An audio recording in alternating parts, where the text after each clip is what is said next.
and welcome everybody to Flight Past. This is my name is Simon, and this is a history podcast, streamcast as it may. I'd like to say hello to all the new followers we have, and the channel is new. It's been going on now for about a month. And what we try to do here is use Microsoft Flight Simulator and its satellite imagery and photographic photography to fly around some of the key moments in history and see if we can get a unique perspective on the events that occurred. If you've been following along, we've been moving down the coast on D-Day, and we're concentrating on the first 24 hours. We've began over at the eastern flank around Pegasus Bridge, when we dealt with the 6th British Airborne. And then we moved to the western flank and we did the 82nd and 101st. We've looked into Utah, and now we are here just about to fly over Omaha Beach. Let's jump into the sim. We are actually currently near the Pont de Hoc.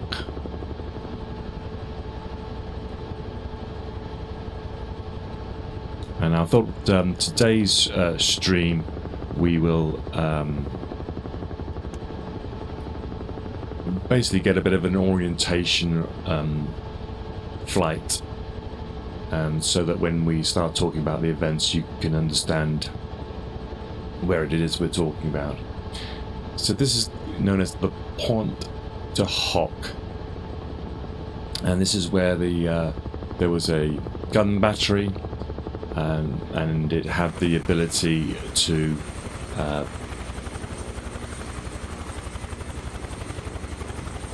target the beach of Omaha, which you can see in the bay off to our right up there. This was the responsibility on the day of D-Day of the Rangers.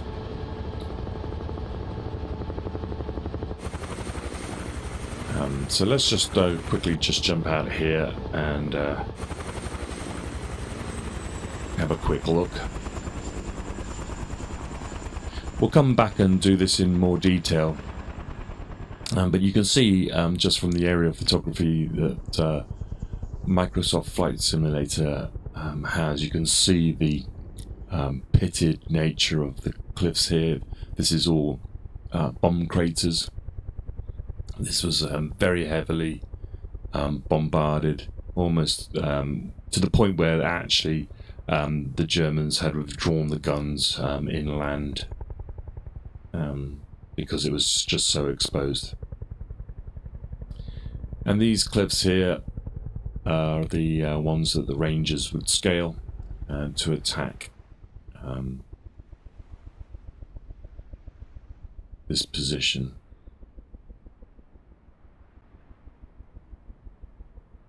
So what I thought we'd do today is we will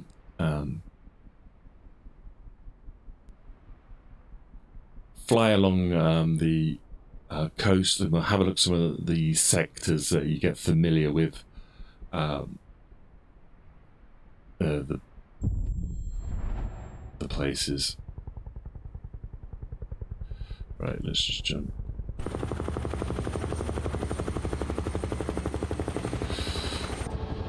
Okay, let's head down the coast. We'll also come to a place which is this promontory you can just see ahead of us. This was known as the Pont de la Percée. It didn't have a gun battery on it, but it did have a radar station. and provided artillery observation.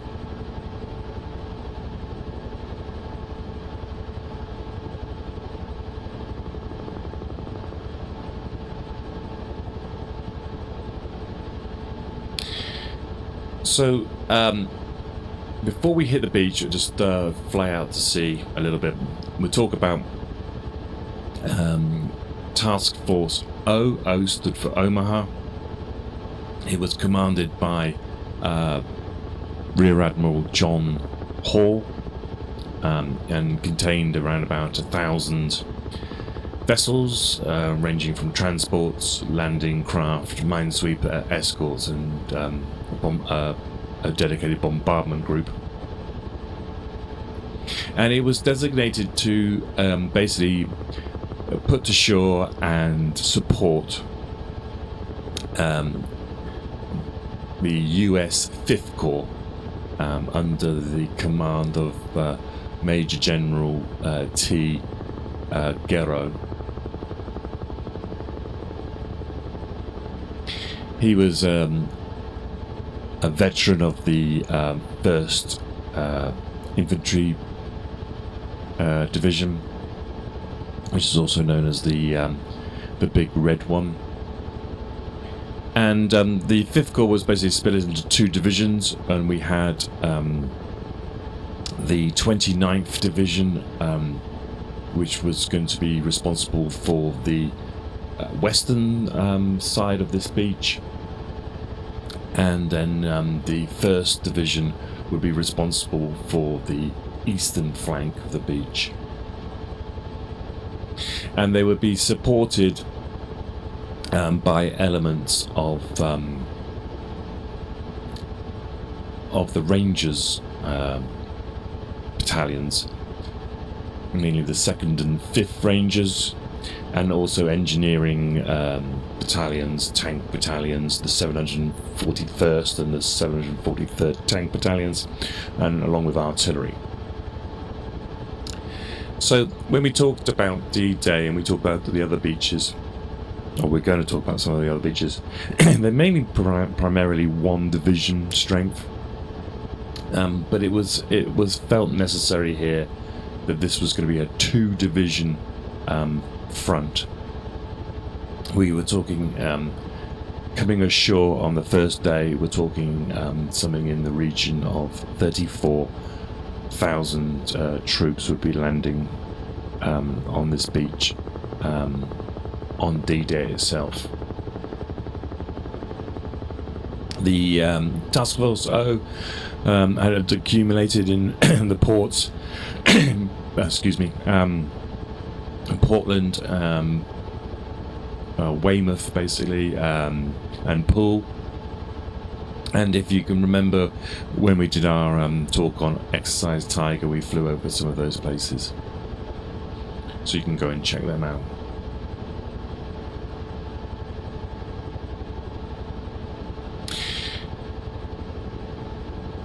So let's talk a little about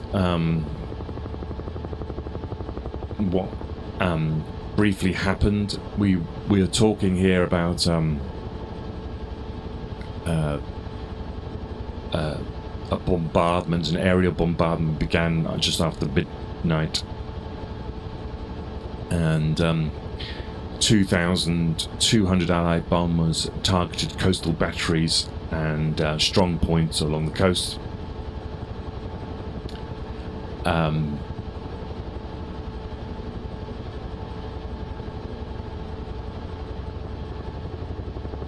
But most of these aerial bombardments were complicated by the overcast conditions at the time. We know that the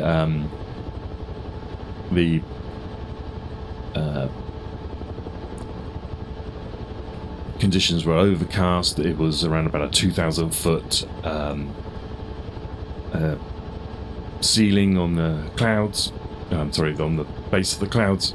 So a lot of the beaches was obscured, and so what that tended to mean was that they erred on the side of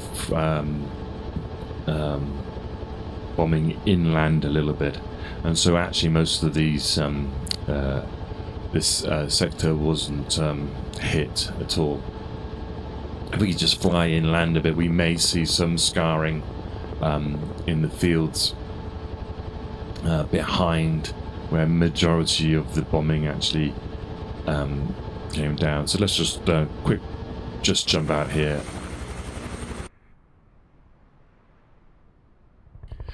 And see if we can see any evidence of that.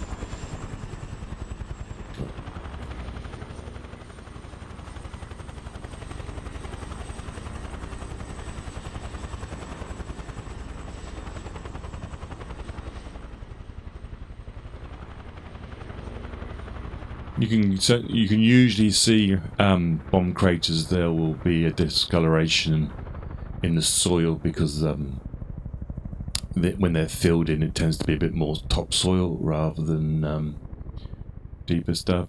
So you can sometimes see the scarring.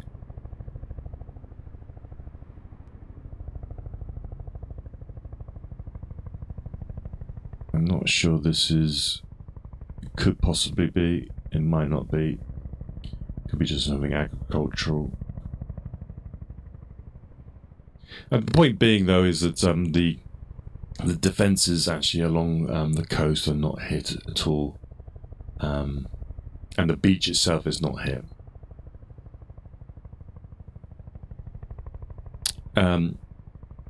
Around about, so we remember when we were talking about Exercise Tiger, in that exercise, the bombardment from offshore occurred at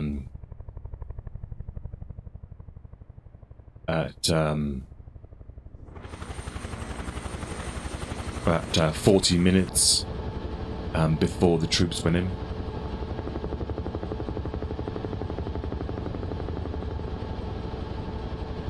So the naval bombardment here began H hours 6:30, I believe, and so the naval bombardment occurred around about 5:50 in the morning.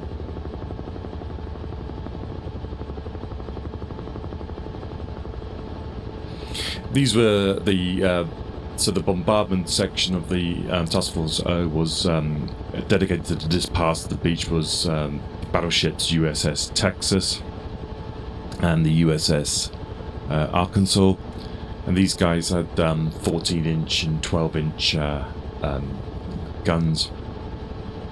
They were joined as well by cruisers from the Free French and the Royal Navy, and around about 13 destroyers were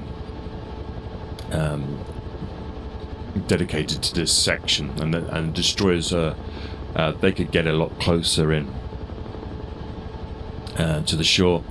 The ships were mainly firing from around about 18,000 yards offshore, so we're talking maybe 12 miles. But the 13 destroyers could come in a lot closer. We're talking maybe even to 2,000 yards, 3,000 yards.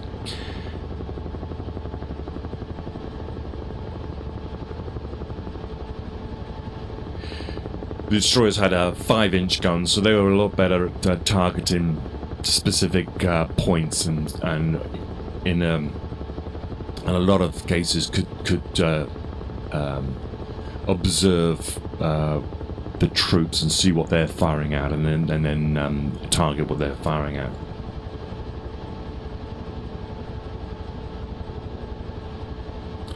So 6:30. So the conditions at the time. We're talking probably about force 4, gusting to force 5. The sea was moderate, but rough. I mean, it got calmer the nearer it came in, and it was a rising tide, so they would be landing basically at low tide, and then the tide will be rising with them. And this is so that when they landed, they could see all the obstacles. The tanks would advance up the beach, taking out the strong points, infantry with them, and then the engineers were tasked to come in from almost immediately, but I think from the second wave, and each wave was around about 10 minutes difference. So the engineers then could come in, and whilst the tide was out, they could blow paths through the obstacles. That's the plan that they wanted.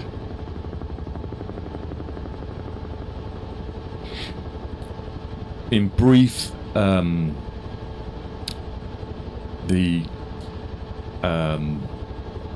tanks that were targeted to land here, there was around about 30 of them. Only 2 tanks managed to arrive at the this end here, which is the western end. Most of the tanks were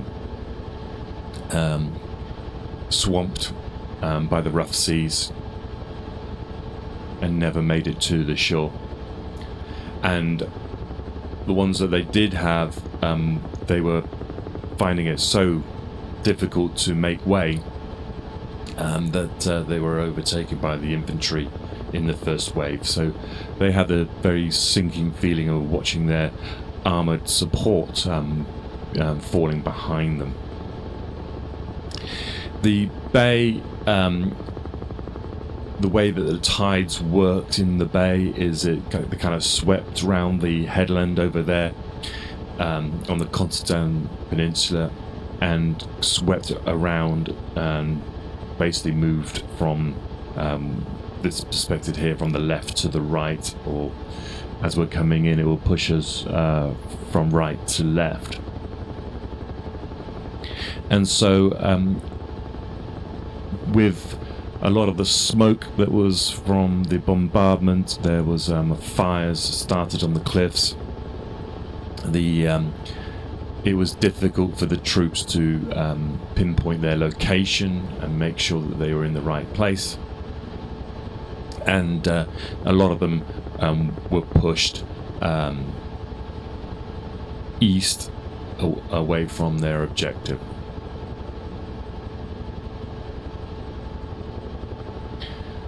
So we've already got them very early on a number of key things that have gone wrong. So the bombardment hasn't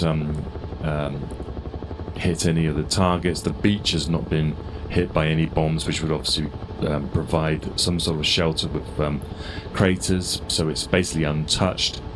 The tanks have been swamped, and the ones that were going to be these DD tanks, these amphibious tanks, are not going to be ahead of the infantry, and also the infantry are going to be coming in not on the area that they've planned.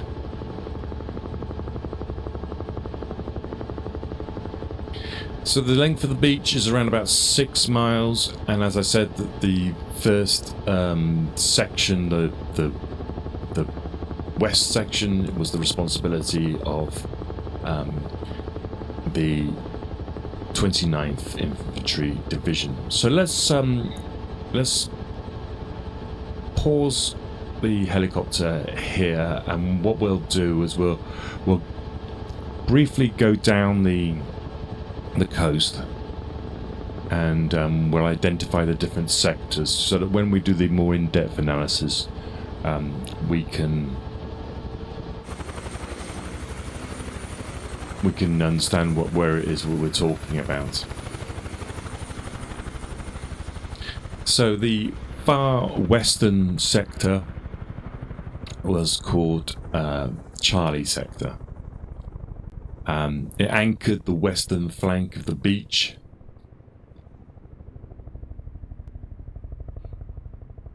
And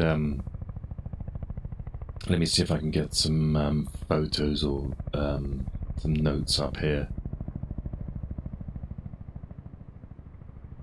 for you.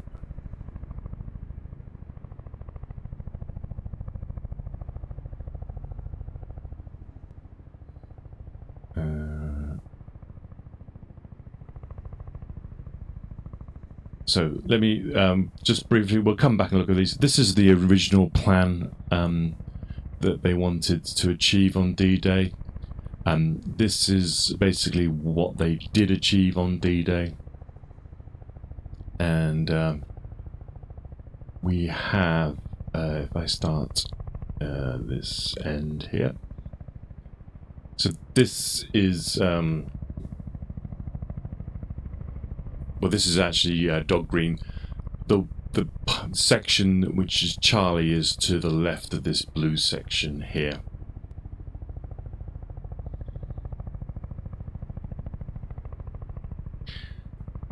And what you basically got is this village, or this. So, yeah. Okay, let's just pretend we're a boat here, just to make a point. This is the view you would get when you were coming in to Omaha Beach, and as you can see, when we were talking about Utah, it was a lot lower. There was dunes, and here we're basically talking cliffs, not steep cliffs, they're more like bluffs.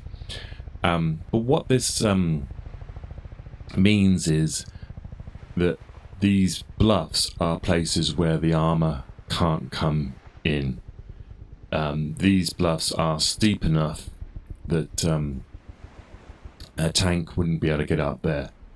So what it means is that there are these valleys, they're called draws, and there's about 3 or 4 of them along the beach. There's another one, there's one up there, and then there's this one here.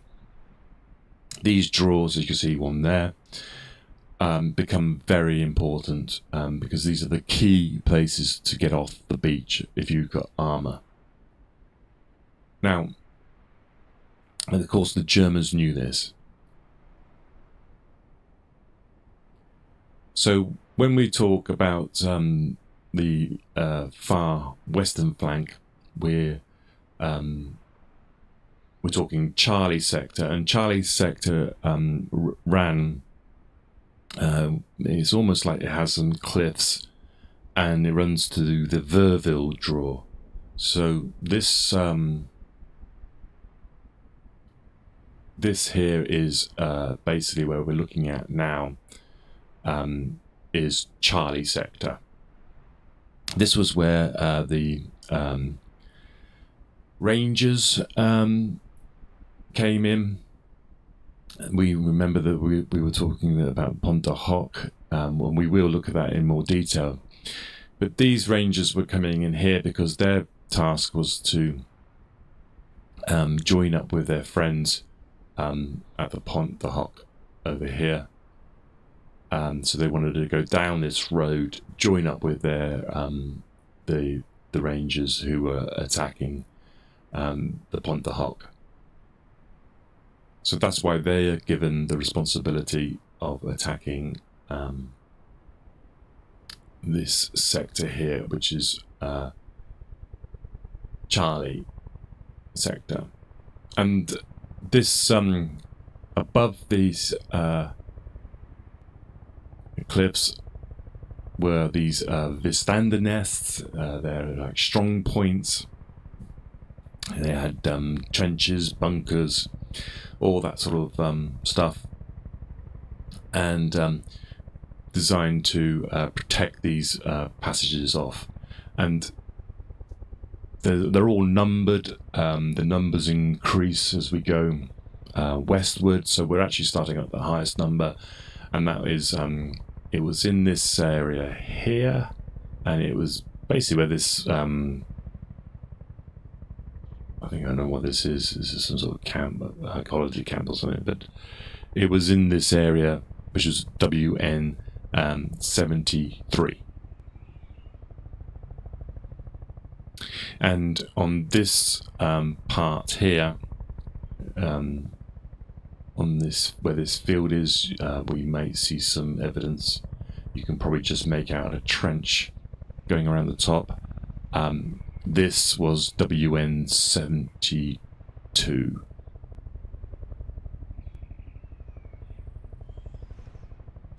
So this it's not really a draw, it's more of a path that came up in between the two, and this is where the rangers would came in. So the beach isn't very wide here. You could get in to the cliff and be out of machine gun sight. So this is Charlie sector. So Dog Green sector, we are. So Dog sector is basically all this bluff up to this draw here, which is Le Moulin, I believe is called. And so from this point here to the Verville draw is known as Dog sector, and it goes basically it was Dog Green, Dog White, and Dog Red, and this section here from the draw around about this sector is Dog Red, and it ran to approximately, I think, this area here, and then the larger sector was Dog White, which is in the middle here. So this is Dog White, and then the bit at the end here, which is about this section here, is Dog Green. This section here is what Saving Private Ryan wanted to depict. On the top of the cliff, we had a strong point here, which is known as stands in there 72. There's I believe there's an 88mm gun in this bunker here. Doesn't show very well on Microsoft Flight Simulator. This had a protective wall to it, and it was basically looking here, firing down the beach. So this could fire the whole length of the beach, and so it was a very important that this is neutralized very quickly. So this is WN72. Along here, in this area, which I believe is this part. So 72, and then 71 is in this sort of area here, and then there was 70. Probably maybe this section here. If you go along the the coast, you can see here this a semicircle here is probably something. It's probably a Tobruk or something. You can see evidence of trench systems, the concrete remains of some of these places. There was trenches basically all along this area here with Tobruks, and the Tobruks had mortars in it.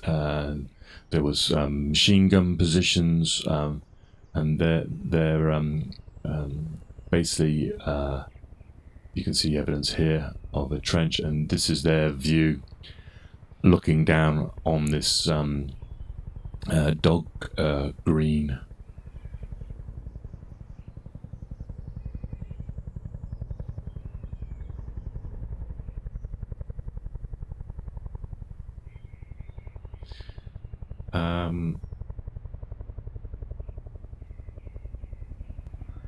This section then is, let me just have a check my notes.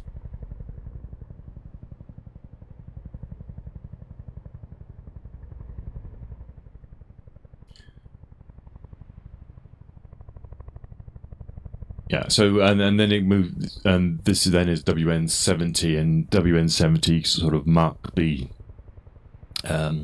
eastern end of Dog Green.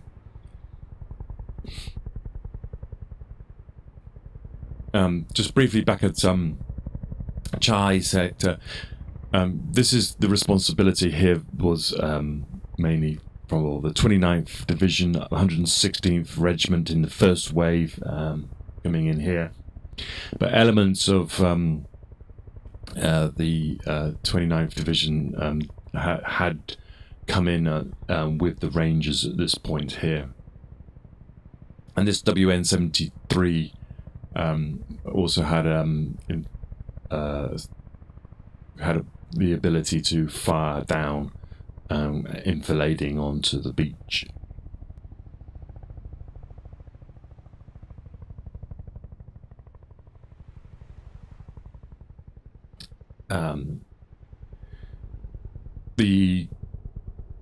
The Rangers hit this beach at 6:30. Strong currents had pushed them, of course. There was mines, asparaguses, Rommel's asparaguses, and they're raked.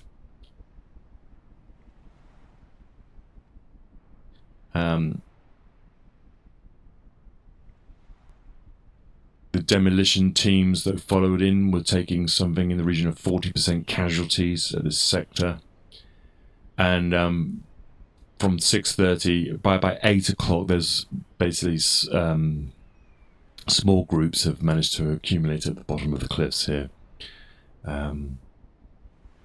This WN72, which is this place here, was being targeted by destroyers around about mid-morning.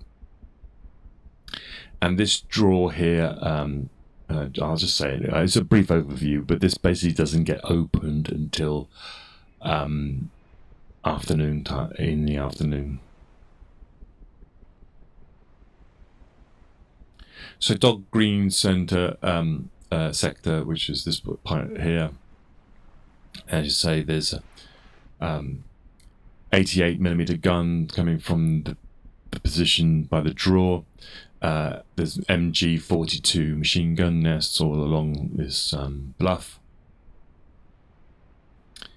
and the primary unit to land here is A Company of the 116th Regiment of the 29th Division. They had back here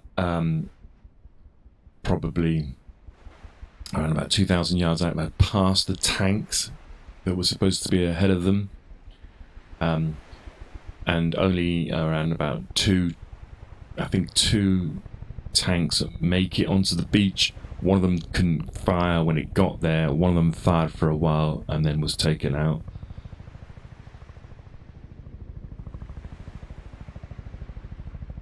So when they got to around about they're approaching, let me change the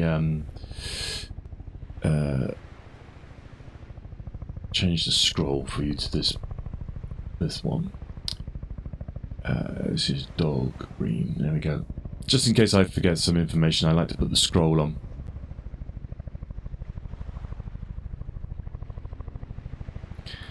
Um,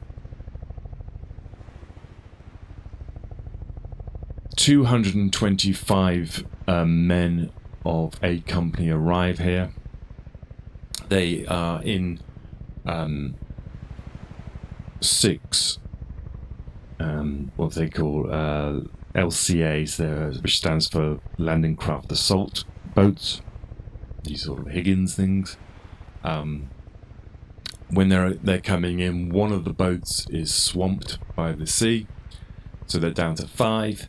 Then another one gets hit by artillery. So by the time they get to this sector here, there are only 4 boats. So 4 boats approaching this beach. Now, the tide is out. So you're probably talking maybe around about here when the ramp goes down, and the depth of the water was anything between waist height and head height. The beach is very shallow, but there are undulations, so you could be very unlucky. And what tended to happen was that the Higgins boats would hit a sandbank, and ramp goes down, and of course at the end of the ramp, or soon afterwards, there could be a big dip. And so these men were getting... there's now only 4 boats, so all the concentration of the fire is coming at them. They want to go out in 3 columns. They're led by their leader, lieutenant, and they would be going forwards. The first column would go straight out, and the other 2 columns would peel off left and right. But all the machine gun fire just pours into these boats. They're forced, and if you've seen the film, they're forced to jump over the side or trying to get out away. And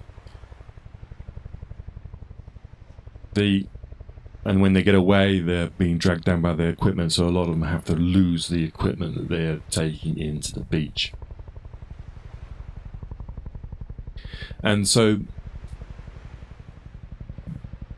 they also, when they get just before it, they can see that the beach has not been bombed at all. There's all the obstacles are in place, and there is no cover. So within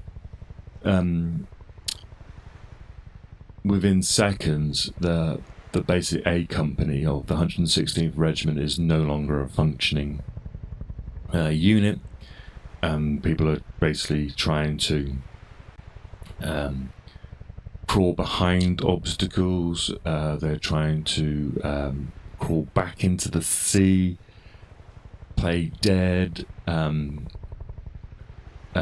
all these sort of things. And the Germans as well are targeting anybody who looks like they are trying to organize. So the casualty rates of officers and NCOs is particularly high. Within the first 10 to 15 minutes, there are these guys, 225 men, 90% are casualties at this point.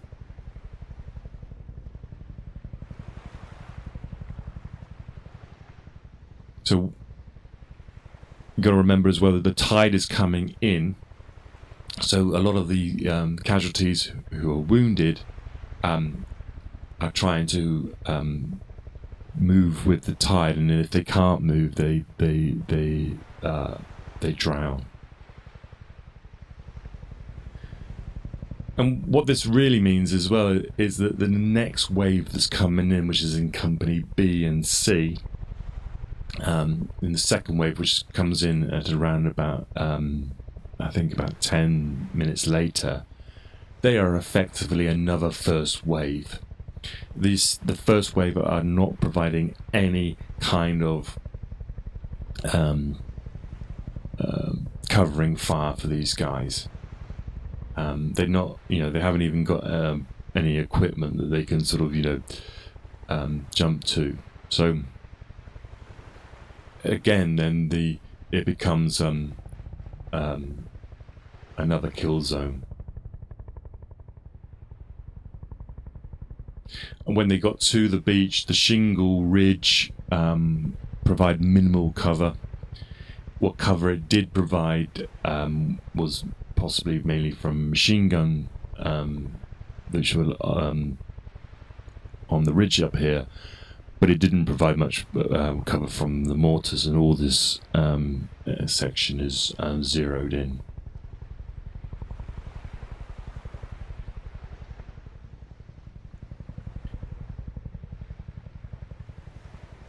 So,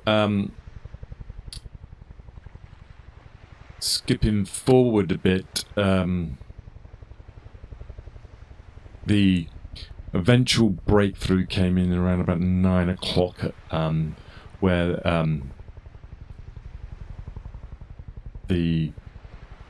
some NCOs managed to exploit gaps between the strong point. So it was round about W71, so it's further along, and it's more in this sort of area here that they managed eventually to scale the bluffs. And as I say, with the help of a destroyer that came in really close to the point where it was risking grounding to basically pummel these strong points. So that is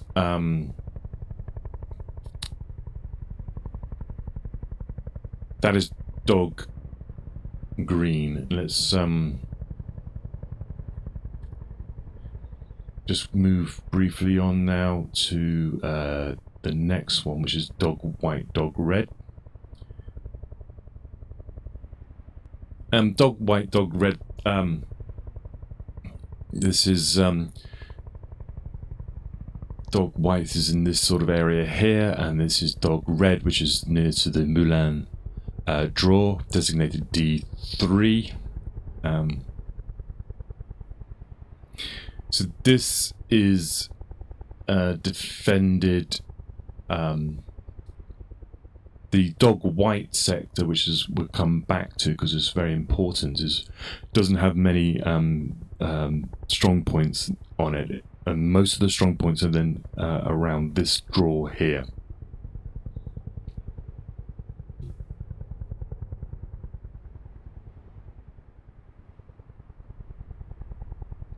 We got which are defended by WN 7068, and with fire still coming down the beach from the 88mm. This is where the section here is where basically B, C, and D company arrive from the 116th Infantry.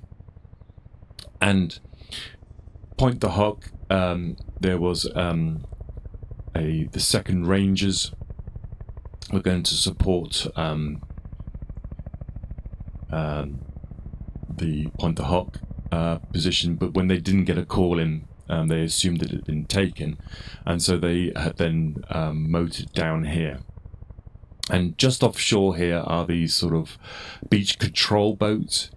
They basically tell the Rangers, because they were going to come in here to support their other Rangers battalion. The fire boat control officer here redirected them. They said, like, Dog Green is a mess, and come down and come in at Dog White, which is this one here.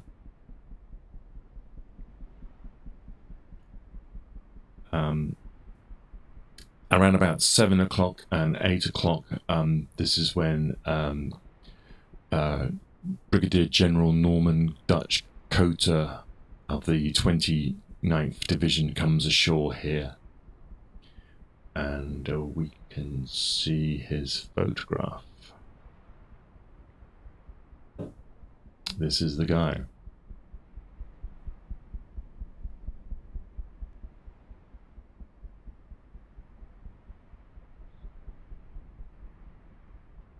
So we're now, this is Dog Red.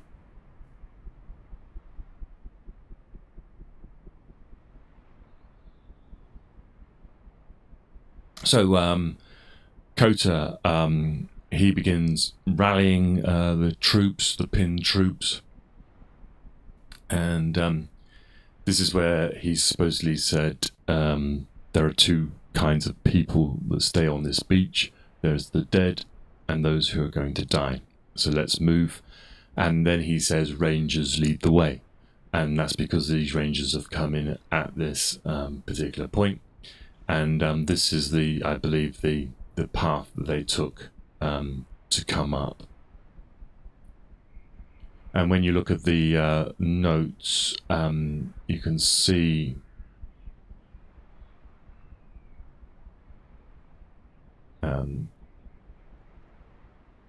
they were coming in and then moving inland from this point, and they moved in towards Verville, and then so that they could then try to open up the Verville draw from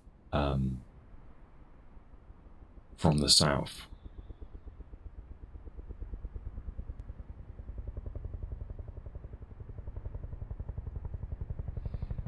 So they get to move in. They're trying to get up this section here. I think it's this point here. They're using Bangalore torpedoes to get through the wire. And so by about 9 o'clock in the morning, small groups have managed to make it to the top of the bluff. And they say it was between... So it's between Vistander 70, which was this one here. Yeah, so it's this area here, basically. And then there's Vistander's Nest 68, I think, was the other one over here.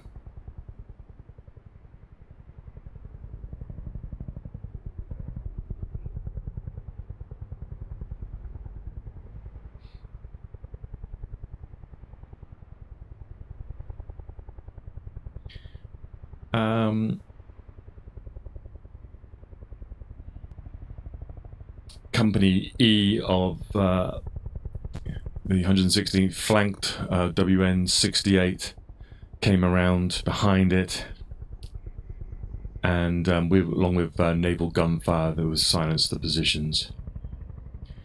So this section here was key to this part of the beach. This allowed the crust of the German defences to be breached. This beach then becomes the focal point then for the insertion. And once this crust is beaten, then they could peel along the cliffs. Okay, so what I'll do, I'm going to take a quick break, and when we come back, we'll have a look at the rest of the sectors.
And welcome back. This so welcome back to Flight Past. We're currently in the middle of our orientation flight around Omaha Beach.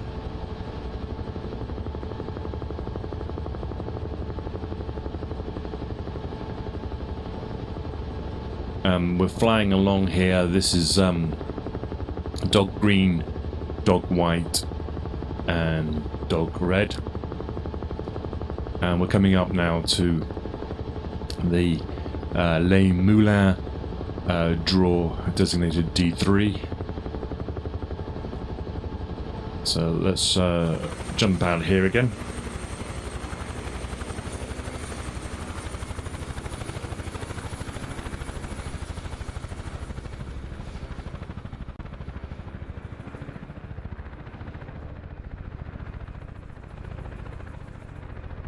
So, in the first wave F company and G company of the 116 landed either side of this draw. They had been pushed east by the tide, which is flowing in this direction.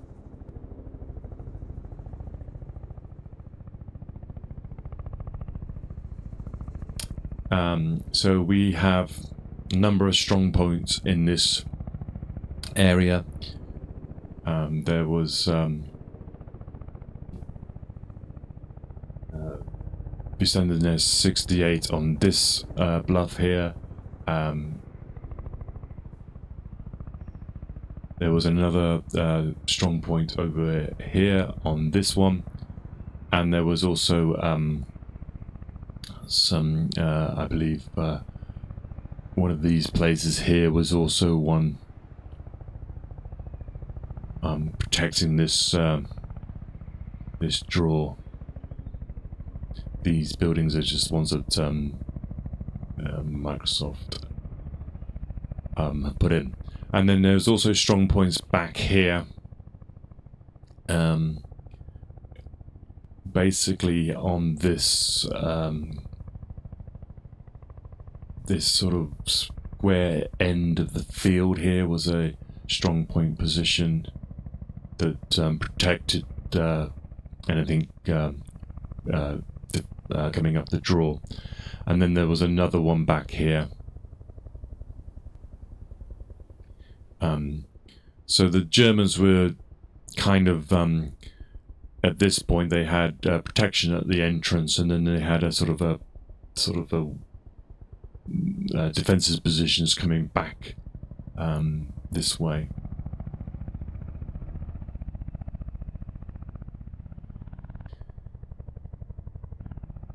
We now move from this side of the draw to, I think it's around about sort of what we're looking at here is this sector called Easy Green, which is, yeah, so it's kind of half of this section here is Easy Green. So let's put up the scroll for that.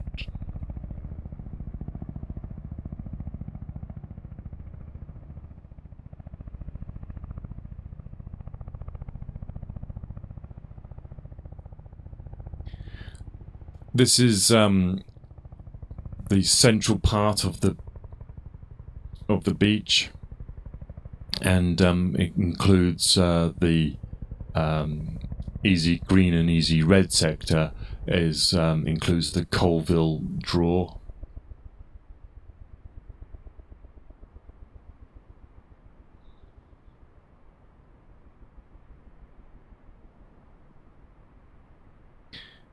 And this section here, which is the Easy Green section, is where there's an overlap happens between the 29th Division on this side and the 101st Division on this side. And as I say, elements of the of the 116th landed on this point here.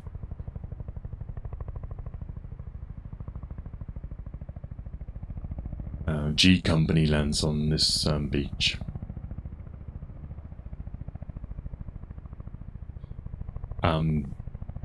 Along this stretch of this section here, there is strong points, numbers 60, I think it's 61 to 65.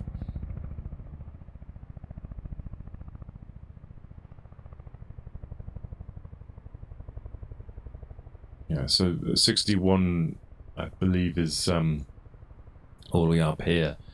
So this is easy red to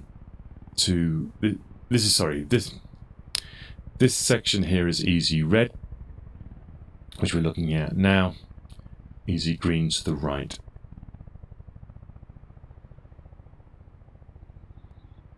And from this point over here,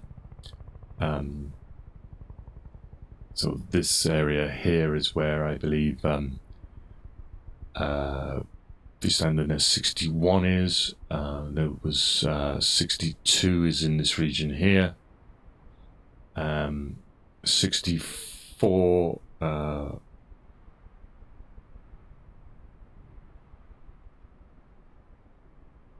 is here, and then 65 is in this region here.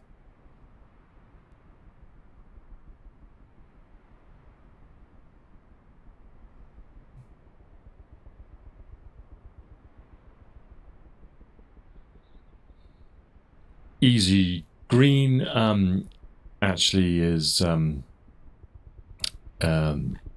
the tank landings of the 743rd and 741st managed to get ashore here, so there's better armoured support at this point.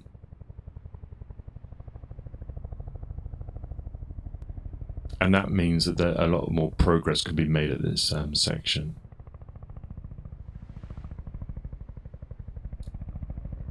This section, easy red, is what is the biggest section of all.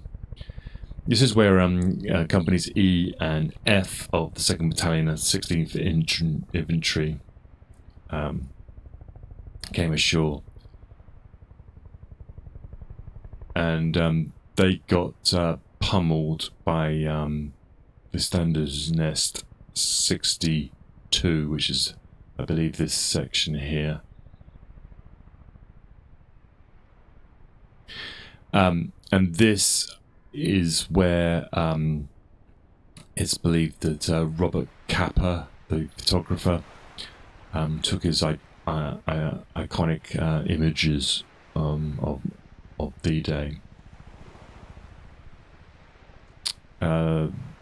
This had a lot of troops pinned to the seawall, trying to keep out of the way of this nest here, and there's another one over here that caused enfilading fire down on the beach.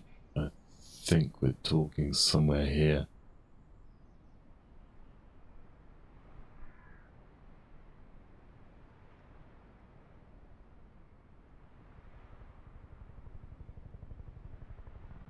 And this is the Colville draw coming up this way. You can see Colville, the church up here. Lots of these churches were used or were used for artillery observation.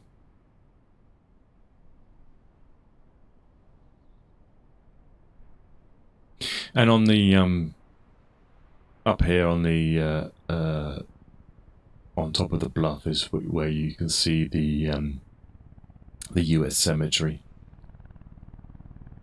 And you should be able to see all the white marks here. This is where this isn't just the casualties on D-Day. This is mainly a significant amount from the actual Normandy campaign.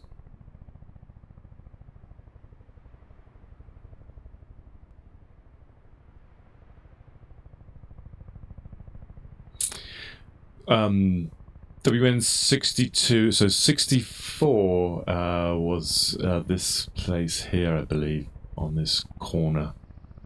This is Vistander's Nest 64. This one and 62 were finally silenced at around about sort of between 9 and 10 in the morning. Then they were silenced by destroyer fire from out to sea.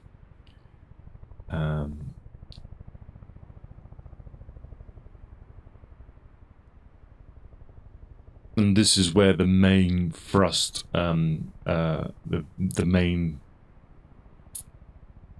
escape out of the beach occurred at this point here. We should see some. So you can see where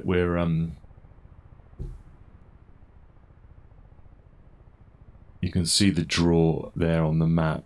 So we're in between those sort of black lines.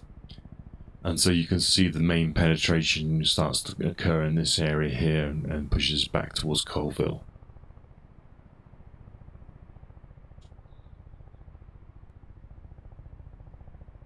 And then let's keep going. Let's change the scroll where you can get now to Fox.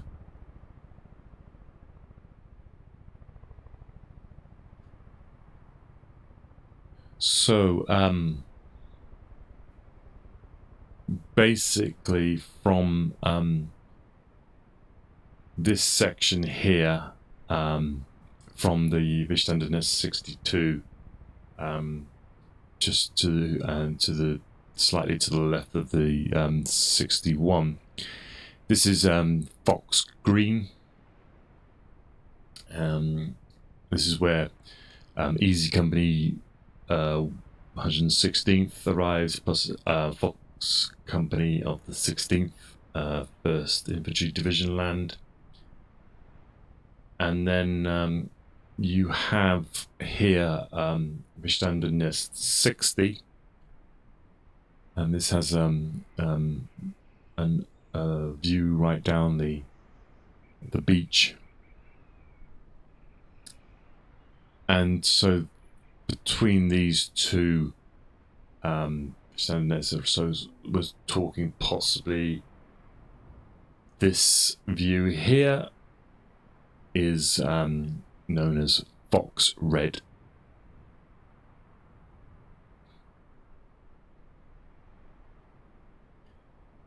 So the Fox Red basically signifies the easternmost part of Omaha Beach. You can see that the beach runs out at this point and becomes a series of cliffs.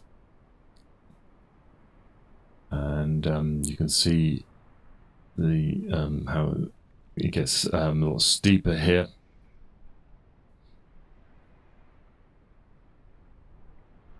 This is where mainly the 16th Infantry Regiment of the 1st Division come ashore.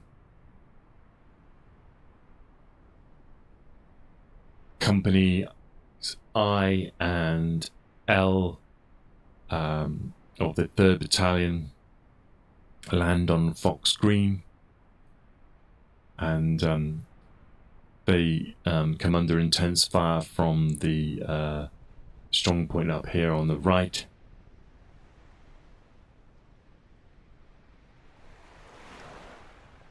And on the left over here. The currents are pushing them this way, so they get pushed into the fire of the of WN61. So this is when the tide's out, open sand, and this is a real kill zone here.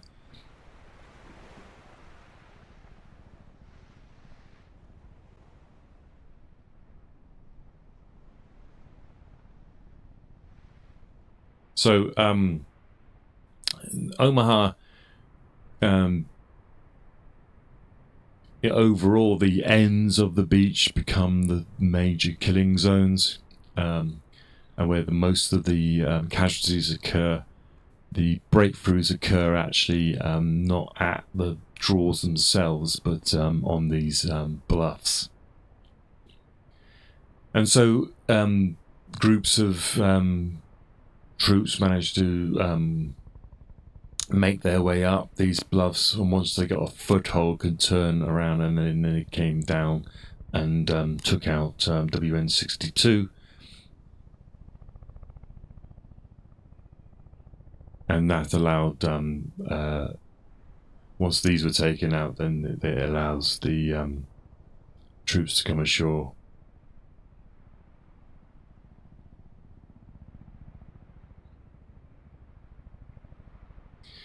And this section here, where which is Fox Red, the WN60, this position here is this fell to a direct assault from L Company, 16th, and this allows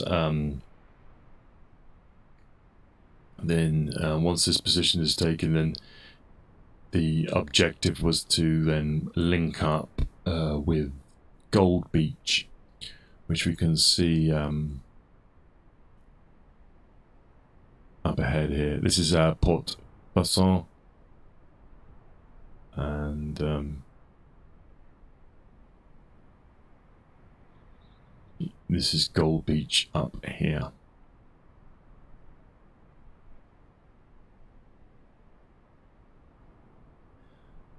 So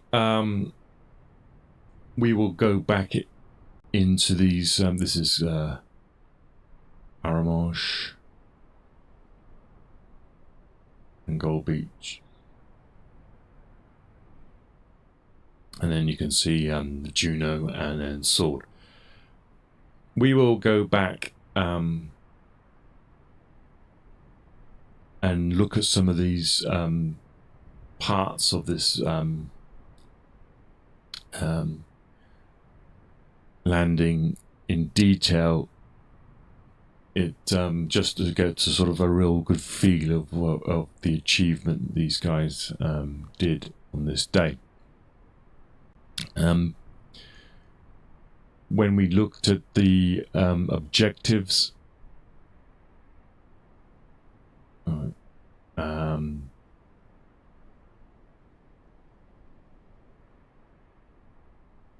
you can see this was where they wanted to be, pushing almost 8 miles in, almost joining up with Utah, which is in the distance over there, and linking up with Gold Beach over this side. But this is the reality of the situation. They don't get much further in.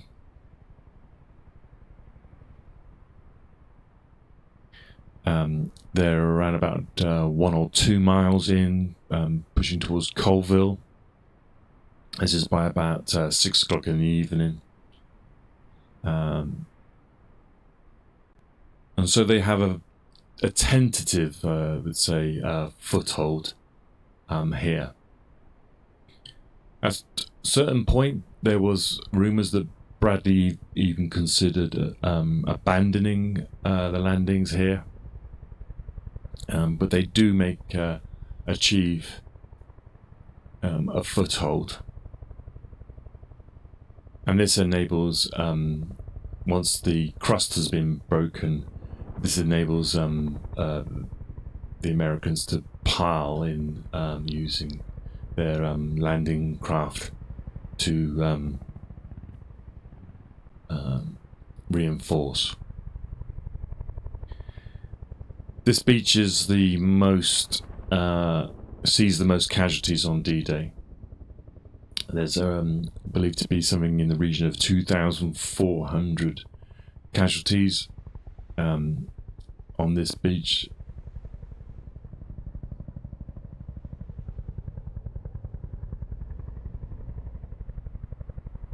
Okay, so let's so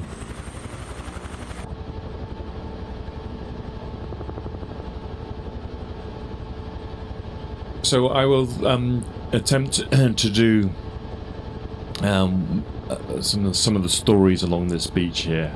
As you can appreciate, because of the nature of the fighting here, it's pretty complicated, and so if you think I've missed something or I've got some details wrong, then please leave a message in the comments. In the next stream, we will be looking in detail at A Company of the 116th Regiment of the 29th Division. So this is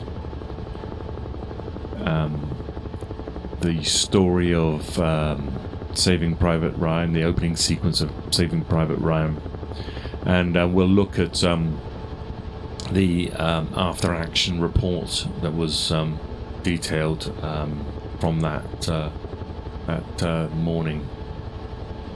So if you have enjoyed this, then please give a like and subscribe. I think we're around about 10 now, I think, in the old subscribers. So please hit that subscribe. It really helps me out and encourages me to do more of this. The future plans is that we will be going down the coast. We'll do gold, junior and sword, and then we'll pick another subject, a different subject, and go and find something a little bit different to see. So on that note then, I'd like to thank you for watching, and I will see you soon.